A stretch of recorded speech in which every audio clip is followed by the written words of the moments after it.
Josh Hennig back here, hanging with Hennig on 97.3 ESPN. Of course, alongside Alex Berardis, live at the 97.3 ESPN studios. And to get more into the college football, I can't believe it's already November, but still, we got to get into the college football playoff. Finally dropped. The playoff committee is done talking. They're finally ready to pontificate to us about how much smarter than they are to us, even though they're not.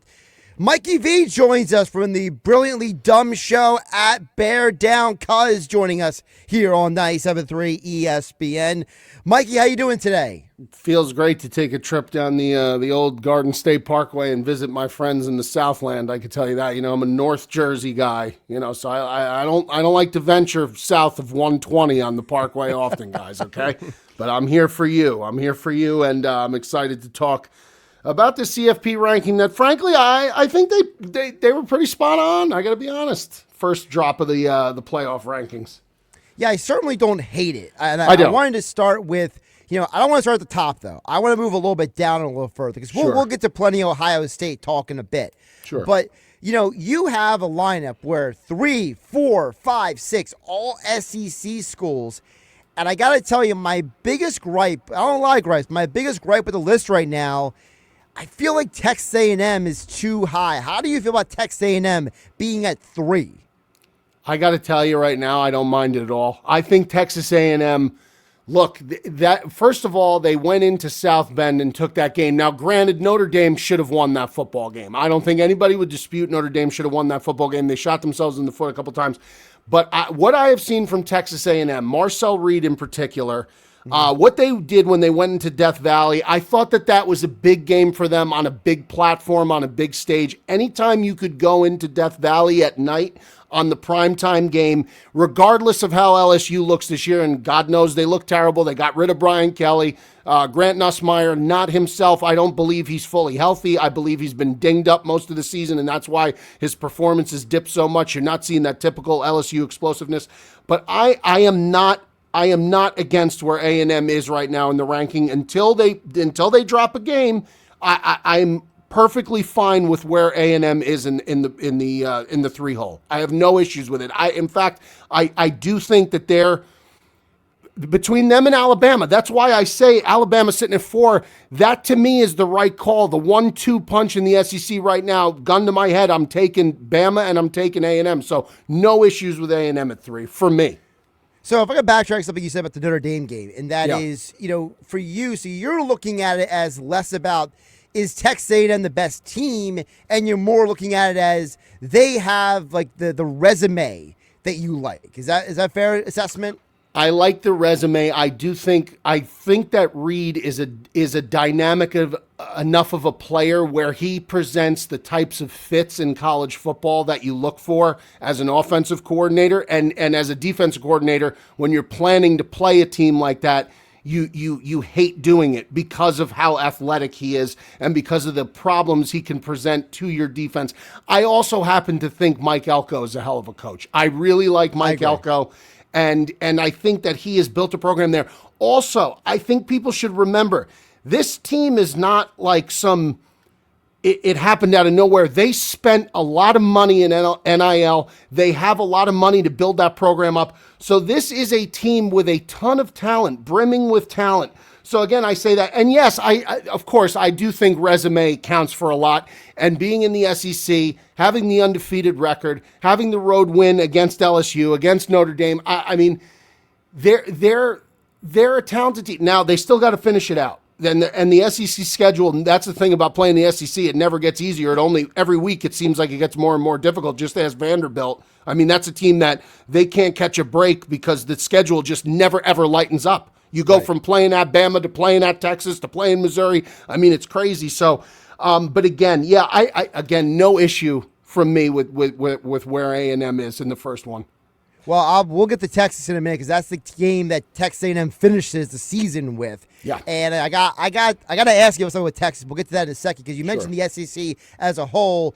When you look at the SEC, like, I feel like sometimes these conferences, they can cannibalize each other at times. But I feel that the SEC hasn't been as intense as maybe like a Big 12 this year. Like, it almost seems like you mentioned about Alabama, Texas, like they're the two-headed monster at the top. But I gotta tell you, I wouldn't be surprised if a team like Georgia and Ole Miss, who are currently 5 and 6 in the CFP rankings, like if you were to tell me that one of those teams made a run in the CFP, I wouldn't necessarily be shocked, right?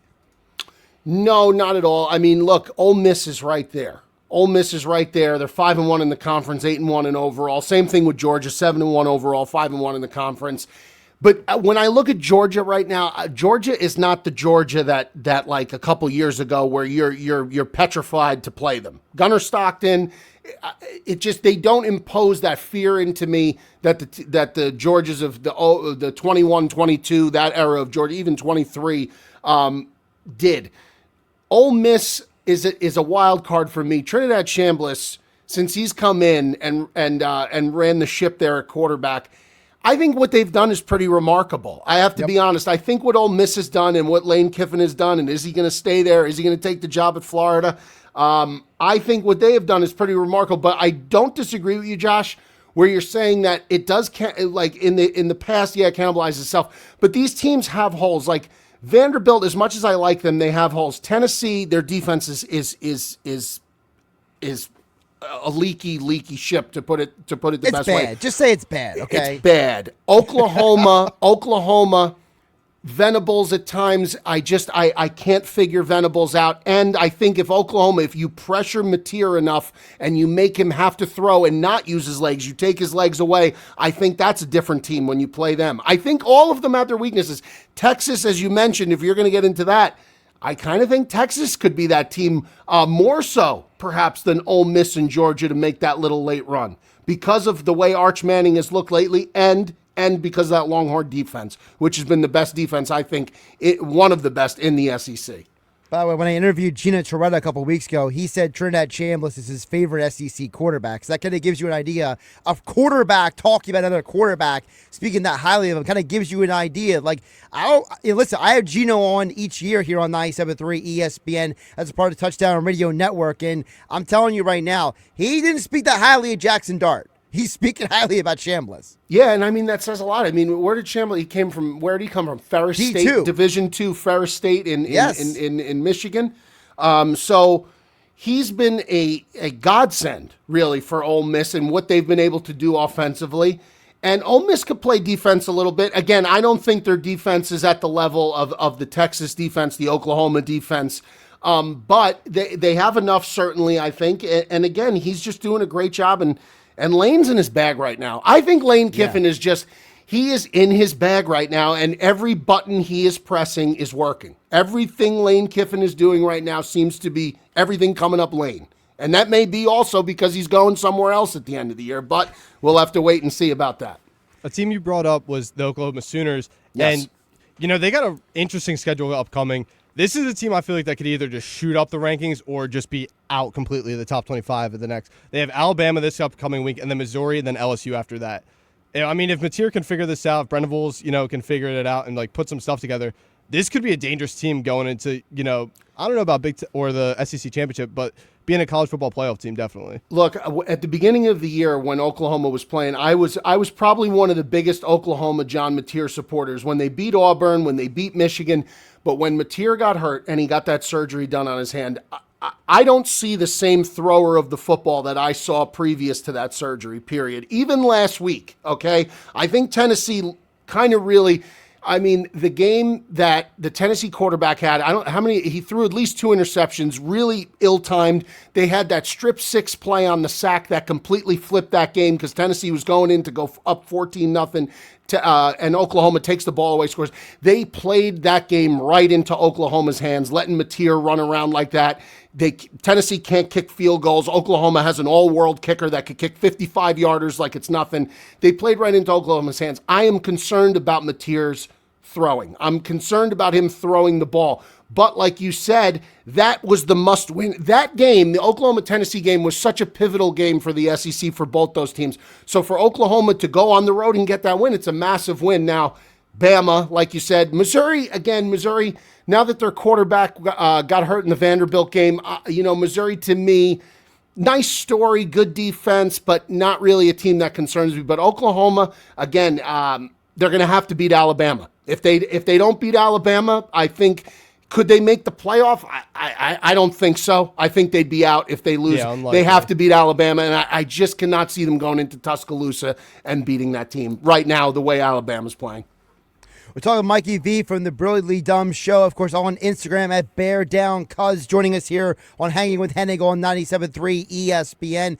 I said I wanted to get back to Texas. I got to ask you because they pulled some chicanery this week. And I would say some harsher words, but we're on the radio because that was some BS. Yeah. Oh, Arch Manning's in the concussion protocol all week. Then all of a sudden, he's starting suddenly. Yeah. So, all people were losing their pants this weekend betting on that game. But what is Texas at this point? Because you saw them as an Ohio State guy. Like, they looked like one animal at the beginning of the year. And then this past weekend, all of a sudden, Arch Manning comes back and he suddenly looks efficient. They're the biggest anomaly in college football to me right now as it stands. Week one, what I saw what everybody saw. You saw the first week of the season, two teams with new starting quarterbacks, because technically, Arch was still behind Quinn Ewers last year. Yes, he got more playing time. Sayin was a true first-time starter. But what I'm saying is you saw them week one, they're the guy. Everyone knows they're the guy. They take over. Arch Manning did not look right until he got into rhythm in that fourth quarter against Ohio State, and he was making some throws that I saw in person that I said, oh my God, I said, these throws are undefendable. I go, if he could throw like this, no one can defend him. I go, because these are otherworldly type throws. The problem is that they just never seem to be able to get in any kind of a consistent offensive rhythm. And Steve Sarkisian, I'll give him credit, the last couple of weeks has been a little bit better, but in the beginning of the year, it was more of the same. It felt like that Texas team last year that couldn't make any of the right calls down in the red zone. They were ranked 100 and something in the country in red zone efficiency last year. It bit them in the butt in the national semifinal game against Ohio State. It bit them in the butt again against Ohio State in the first week of the regular season this year. But the last couple of weeks, man, look, it took a miracle for them to come back and beat Mississippi State. And then last week, they were almost the victim of what they perpetrated the week before and almost let Vanderbilt come back and beat them in a game where Vanderbilt shouldn't have been within 2 touchdowns of them. So, and 2 weeks prior, they escaped with an overtime victory against Kentucky, 16-13. So again, Texas's defense, I feel as though is up for the task. I just don't know where the consistency is with this team. You don't know what you're going to get. What you do know you're going to get is probably a great football game, an exciting football game, because it feels like every game that they play, even the Florida game. The only game that was boring, really, was the Oklahoma game. That was the game, the Red River rivalry, where they really controlled the flow of that entire game. Oklahoma really wasn't in it, except in the first half a little bit. So Texas has to figure out where they're going to get that consistency from. Arch looked better last week, but again, like you said, Josh, I just don't know where all of this is coming from, the inconsistency. And talking about that Red River rivalry game, that was the game that John Mateer came back from that surgery on 17 days' notice. Yes. Meanwhile, Drew Brees had that exact same surgery, and it took, over 5 weeks for him to come back from that surgery? So you just don't know. Yeah, the whole Mateer thing to me feels rushed. It feels rushed, and I get it. Oklahoma's in the midst of chasing the playoffs, so I get it, and they wanted him back for that game. But again, I think he did come back too early. I think it shows. He was missing throws in some of these games after coming back that were throws he'd never missed before the surgery happened. Never. He was sailing the ball over guys' heads in that Texas game. So, Texas to me, though. Texas, to me, is the one team that could line up with the talent that they have, right? The talent that Texas has on both sides of the football. They could line up with anybody and probably give them a game, any team in the country. They did it week one against Ohio State. That was Ohio State's closest game, a 1-touchdown game. I do think that that's the team that they could line up against anybody and give them a problem because of Arch Manning and because of the defense. So right now in the college football landscape, it's going to be one of the craziest coaching carousels we've ever seen. Teams like Penn State, LSU, Florida, Oklahoma State. There's just a crazy amount of open spots right now. And a guy that Josh and I have been mainly talking about for the Penn State position, as everybody knows here, I'm a Penn State graduate. I am not, by the way. Yeah. But John Gruden Both and I, Josh and I, would love Coach Gruden coming into Happy Valley. I just don't really see it happening. I really see the Bills' offensive coordinator, Joe Brady, taking that job. Okay. But honestly, where do you see, if Gruden comes back in, or how this coaching carousel is going to play out? To me, Gruden just feels like an SEC guy to me. Gruden to me feels like he's an SEC guy. Gators, LSU, something, Auburn, something like that. Now, I don't know if Auburn is high enough profile for him. Auburn's one of those programs that, outside of some outlier years, they're really not in the same air as an LSU or a Florida, in my opinion. But I do feel like Gruden's an SEC. If he's going to go anywhere, I would love to see him go to Florida. I think that would be incredible. But would it be incredible if he went to Penn State? Yeah, and Gruden, listen, he's got roots in the Midwest. I know that. I know.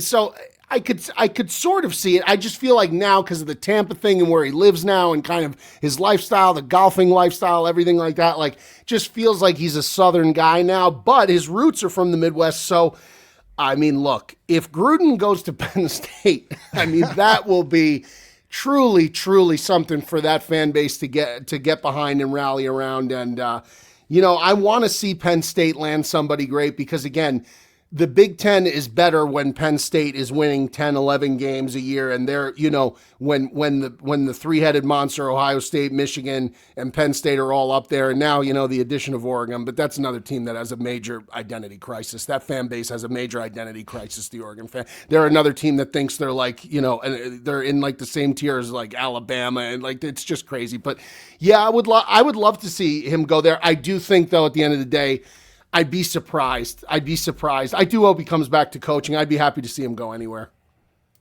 Absolutely. By the way, you mentioned Ohio State. Everyone who follows you knows you're a big Ohio State guy, how locked in you are to that program. I got to know from you, has the team this year met your expectations or exceeded your expectations? Far, far exceeded my expectations. I thought this team, now listen, beginning of the year, I thought a lot of things that are not coming to any sort of fruition. I thought Clemson was going to be a team to be. I thought Clemson. Everyone did. I thought they could win the national title this year. I thought Penn State could play for a national title this year. So I had Ohio State pegged that Texas team. I thought Texas was primed with Arch coming back. So I had Ohio State losing, 3-4 games maybe this year, at least 2. I had Ohio State penciled for 2 losses because considering Penn State and considering Texas, I thought they'd lose 2 games at least. They are better than last year's team, in my opinion, and it took me a long time to try and come to terms with that and really make the finite statement. The defense is better. Just look at the numbers. I don't care. See, people are going to say, well, who'd you play? It doesn't matter. When you're playing teams at this level in the Big Ten Conference, they're out of conference. They did schedule Texas, who, by the way, is firmly back in the mix of everything right now. When you're only allowing teams to score single digits on average every game, that's a remarkable, remarkable stat. When I came into the season, I said, okay, there's 2 bona fide superstar players on this team. Caleb Downs, the safety, transfer from Alabama, as most people know. And, of course, the household name that everybody knew was Jeremiah Smith, who's probably going to be a top 3 selection in the draft, depending on need in 2027. But now I could make an argument that there's 5 bona fide superstar players on this team. Arvell Reese, the linebacker, I think is the best linebacker in the country. Carnell Tate. I think you could make the argument that if Jeremiah Smith wasn't there and Jeremiah Smith didn't exist, let's take him out of college football. I think Carnell Tate's in the conversation to be the best receiver in college football himself. I really do. And then the emerging one is Julian Sayin. And Julian Sayin, what he has done is record-setting performance for efficiency and completion percentage. He's throwing 80%. He's completing 80% of his passes. Yeah. Last week he threw more touchdowns than incompletions against a Penn State defense that, by the way, is not some kind of, pushover, awful, terrible defense. The Penn State defense. He threw for four touchdowns, only 3 incompletions, over 300 yards. The offensive line is an experienced, deep group. The sky's if they could keep those 5 guys that I mentioned healthy through the playoff run, and they could just get a little bit out of the run game. They need to get a little bit out of the run game. Josh, I got to be honest. I don't know who I look at right now and say that they could beat that Ohio State team on a neutral field. I don't know who could do that. I don't know. And I'm not, that is not coming from the perspective of they're my team. I love them to death. Yes, that's all well and good and true. I'll be honest about them whenever I got to be honest about them. And I just don't see a team that can line up with them right now. People will say Indiana. And that probably would be the team. So that Big Ten championship game, if that's the way it's going to go, is going to be one for the ages. So I'd like to see that game because I'd really like to see Indiana and them square off. I think that would be a great game. Well, Indiana plays Penn State, and I think they're going to get trounced this weekend. But that's neither here nor there. But I've been a fan of you for quite a while now. And honestly, one of the funniest all-time stories I've ever heard was on the Brilliantly Dumb show where you guys had Adam Schefter on, and yes. he gave you a Shefty bomb that just did. Ended up being a bomb in itself. Can you just give the listeners at home a bit of that story? Yeah, I forget exactly. Honestly, it was Tyreek Hill. He told me that Tyreek Hill was not going to be named a captain. This was right before the start of the NFL season, I believe. And he gave me a report that Tyreek Hill, now this was during the time when all the stuff off the field was going on with Tyreek Hill and the dissension among him and Tua and what the hell was going on with that. And he told me basically on the Brilliant Dumb show that Hill was not going to be named a captain, and that was going to be like the first time since he had joined them. So, I tweeted it out, and then unbeknownst to me, as I'm tweeting it out, I'm getting all these replies that like, yeah, Mikey, thanks a lot. Like, Schefter just said this 5 minutes ago or whatever. So I don't think Schefter's internal clock timeline, because I did call him out on it. Like, I wasn't going to just let him skate on it. I did text him, and I was like, dude, I'm getting murdered even worse now. I said, because now people are just saying that I'm just piggybacking all your stuff. And he's like, yeah, but you know what, Mikey, forget about him. He goes, just forget about him. He goes, you can't worry about that in this business. So Schefter, the one thing about Adam Schefter, man, this guy, I've texted him since. This guy remains locked in like an absolute robot. This guy lives, breathes, eats, sleeps football news, breaking news. That's all this man lives for. Obviously, besides family and stuff. I'm not saying anything like that, but he is locked in 24/7, 365. So, Shefty did me dirty. I'm going to have to get compensation on that. I think I will get compensated on that. I think he will make that right sooner rather than later. Maybe he's listening and hanging with Henning and he hears this. Could be. He gets his information from somewhere. Or he's busy watching Michigan, and maybe that's that'll be interesting too. That'll be interesting. Those Wolverines are hanging around. They're hanging around. Absolutely. Mikey V, the Brilliantly Dumb show, of course, at Bear Down Cuz on Instagram. Mike, before we let you go, why don't you go ahead and plug all your stuff? Yeah, if you follow me on all socials, Bear Down Cuz, you can catch me on Triple Option Podcast, weekly segment with Mark Ingram of the Triple Option Podcast. We give a pick of the week every week for college football. You could follow if you like sports betting, if you like workouts, exclusive content. I also do that for my subscription service that's available on Patreon. Just look for my name, and also available right on Instagram. Just click that subscribe button. Come and join the Only Subs. Have a little fun with the boys betting every week, and I appreciate you fellas for having me on. It was a blast. Thanks, guys. Well, I appreciate you jumping on. Mikey V joining us here on 97.3 ESPN.